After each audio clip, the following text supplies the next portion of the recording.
छत्तीसगढ़ में नक्सलियों की सफाई की मुहिम लगातार जारी है। अब सुरक्षा बलों की नजर नक्सलियों के अर्बन नेटवर्क पर है, यानी कि शहरी नेटवर्क पर है। नक्सलियों के हिमायती और समर्थन देने वाले सफेद पोश लोगों की कुंडली खंगाली जा रही है। पड़ोसी राज्यों से नक्सलवाद के हिमायती लोगों के डेटा खंगाले जा रहे हैं, उनकी मांग की जा रही है। आदिवासियों को ढाल बनाकर जंगल जंगल घूमने वालों पर खास नजर रखी जा रही है। बस्तर आईजी के मुताबिक नक्सलियों का साथ निभाने वालों को चिन्हित किया जा रहा है। साथ ही नक्सलियों के कब्जे वाले इलाकों में कार्रवाई तेज कर दी गई है। उन्होंने नक्सल संगठन में शामिल आदिवासी युवक युवतियों से मुख्य धारा में शामिल होने को लेकर पुनर्वास नीति का लाभ लेने की अपील उनसे की।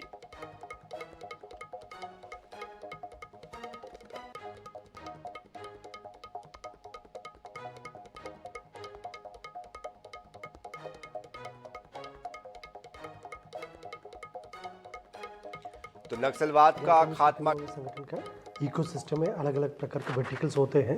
एक तो माओवादी गतिविधि, एक भूमिगत गतिविधि होते हैं जो अंडरग्राउंड उनके कैडर्स के माध्यम से कई प्रकार का घटना का अंजाम देने के लिए उनका कोशिश रहते हैं। साथ साथ उनके जो अर्बन सिस्टम में भी उनके सहयोगी है, उनके पक्ष में काम करने वाले व्यक्ति हैं, उनकी सप्लाई नेटवर्क है। इस प्रकार विषय को भी हम लोग लगातार फोकस करके पूर्व में भी कार्रवाई किया। आने वाले समय में इस पर और फोकस रहेगा ताकि माओवादियों के इकोसिस्टम में पूरी तरह से इसमें नष्ट हो, क्योंकि ये गैरकानूनी प्रतिबंधित संगठन है और उनके हर प्रकार की गतिविधि जो लोकतंत्र व्यवस्था के विरुद्ध में होते हैं और जन विरोधी हरकत होते हैं। इसलिए माओवादियों को सभी प्रकार के वर्टिकल के ऊपर कार्रवाई करना अत्यंत आवश्यकता है। और इस खबर पर अधिक जानकारी के लिए हमारे साथ हमारे संवाददाता जीवानंद हल्दर जगदलपुर से जुड़ रहे हैं। उनका रुख कर लेते हैं। जीवानंद, एक तरफ कैंप खोले जा रहे हैं, एक तरफ नक्सलियों की माद में घुसकर सीधे मुंह तोड़ उनको जवाब दिया जा रहा है, और अब एक तीसरा तरीका निकाला जा रहा है कि जो अर्बन नेटवर्क है उसको तोड़ा जाए। कैसे इसमें आगे बढ़ रहा है डिपार्टमेंट, कैसे कोशिश हो रही है, क्या इसके लिए रणनीति बनाई जा रही है और कितनी कारगर ये रणनीति? जी सनी, आपको बता देना चाहूंगा कि इस समय जो बस्तर में जो पुलिस है वो चौतरफा जो हमला कर रहा है नक्सलियों के ऊपर, ये और यही वजह है कि अब नक्सली की जो वारदातें हैं वो बस्तर में कम देखने को मिला है। अब तक के अगर ये कहा जाए कि अब बस्तर में इस समय निर्णायक लड़ाई चल रहा है और जिससे लगातार जो सुरक्षा बल के बीच जो मुठभेड़ चल रही है, करीबन 143 से अधिक जो हार्डकोर जो नक्सली है उसे मार गिरा है। तो कहीं ना कहीं इस दिनों बस्तर में जो नक्सली की खात्मा का एक जो पहल शुरू किया गया है तो कहीं ना कहीं ये सफल होता नजर आ रहा है। वहीं अब इस नक्सली के अलावा जो अर्बन नक्सली है, जो सफेद पोश है, उन पर अब पुलिस टारगेट कर रही है। ये भी बताया जा रहा है कि जैसे जो बस्तर आईजी की बताए अनुसार कि इन दिनों जो बस्तर में जो नक्सली है उसके अलावा जो सफेद पोश जो अर्बन नक्सली है उन पर पुलिस टारगेट कर रहा है। हालांकि इससे पहले पुलिस ने सुरक्षा बल के द्वारा बस्तर में जो नक्सली हार्डकोर नक्सली उसकी सूची तैयार किया गया है जो मानसून के दरमियान उस पर अटैक करेगी।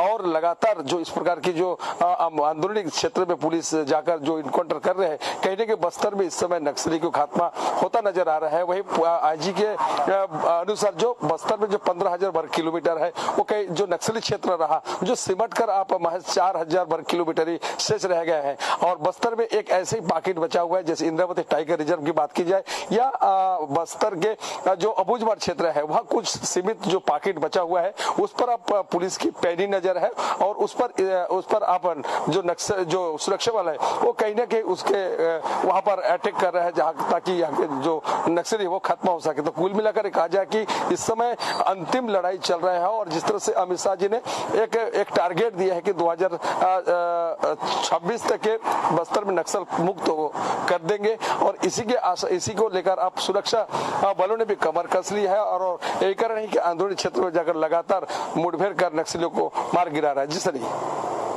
बिल्कुल, लेकिन चुनौतियां बहुत बड़ी है जीवानंद। इन चुनौतियों के बारे में भी आप बताएं दर्शकों को किस तरह की चुनौतियां हैं, क्योंकि कहीं ना कहीं ग्रामीण दोनों तरफ से घिरे हुए। एक तरफ सरकार है जो उनसे अपील करती है, वो कोशिश करती है कि वहां पर जो योजना है उनका लाभ उन तक पहुंचाया जाए।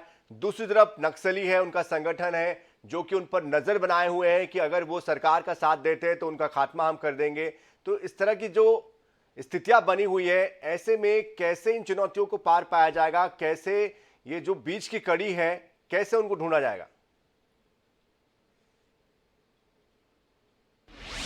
से ये जो चुनौती है तो चुनौती है ही, क्योंकि अमित शाह जी ने जिस प्रकार 2026 का टारगेट दिया है और इस टारगेट 2026 तक किस प्रकार नक्सली मुक्त होगा ये तो बड़ा सवाल है, लेकिन पुलिस के सामने बड़ी चुनौती है।